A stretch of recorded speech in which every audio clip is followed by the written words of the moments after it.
warisan dari Pak Jokowi.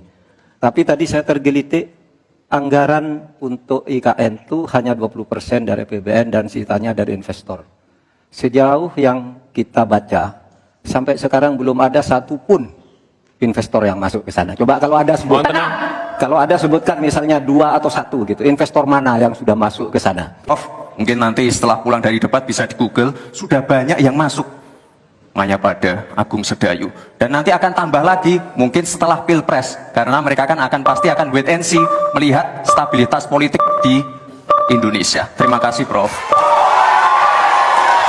Moderator, Anda mengingatkan agar kembali ke tema debat, karena tadi pertanyaannya itu carbon capture itu nanti debat keempat tanggal 21 Januari. Tapi saya tahu itu kan untuk menghindari tidak adanya regulasi sekarang ini agar tidak lagi terjadi penggundulan karena food estate seperti yang terjadi. Saya sekarang mau bertanya dalam topik ini. Di dalam visi dan misi Anda disebut kalau rasio pajak dinaikkan menjadi 23%. Dalam simulasi kami, angka itu hampir tidak masuk akal. Karena pertumbuhan ekonomi bisa 10. Padahal selama ini pertumbuhan ekonomi 5-6 gitu. Itu kalau Anda bisa menaikkan rasio pajak sampai segitu bisa 10%. Lalu bagaimana Anda mau menaikkan pajak? Orang mau insentif pajak aja orang tidak ngambil. Terima kasih. Assalamualaikum warahmatullahi wabarakatuh. Waalaikumsalam. Mas Gibran yang terhormat, apa sih perbedaan antara penerimaan pajak dan tax ratio? Anda bicara 23%, 23% dari apa ini? Kalau Anda bicara bahwa beda antara penerimaan pajak dan rasio atau tax rasio pajak. Kan kalau persen kaitannya dengan PDB, apa 23% dari APBN atau apa? Kalau 23% dari APBN itu salah. Karena sekarang aja sudah 82%. Dengan tax rasio sekarang hanya 10,5, sumbangan terhadap APBN itu 20%. Saya ingin tanya, 23% itu dari apa? 23% dari PDB atau dari APBN atau apa untuk menaikkan pajak? Hati-hati loh, rakyat itu sensitif kalau pajak dinaikkan. Karena kita sudah berkali-kali nawarkan tax amnesty juga tidak jelas hasilnya. Kemudian tax pajak itu, insentif pajak sudah ditawarkan oleh pemerintah, benar tidak Pak yang mau? Karena diperas-peras juga jadi alat nego di kantor pajak. Nah oleh sebab itu ini harus jelas 23% dari apa, selesai. Silakan. Masih Klarifikasi tadi adalah tax ratio dan menaikkan pajak, Pak. Itu beda. Kita ini tidak ingin berburu di dalam kebun binatang. Kita ingin memperluas kebun binatangnya. Kita tanami, binatangnya kita gemukkan. Artinya apa? Membuka dunia usaha baru. Sekarang NPWP, yang punya NPWP ini baru 30%. Artinya apa? Kita harus melakukan intensifikasi dan ekstensifikasi.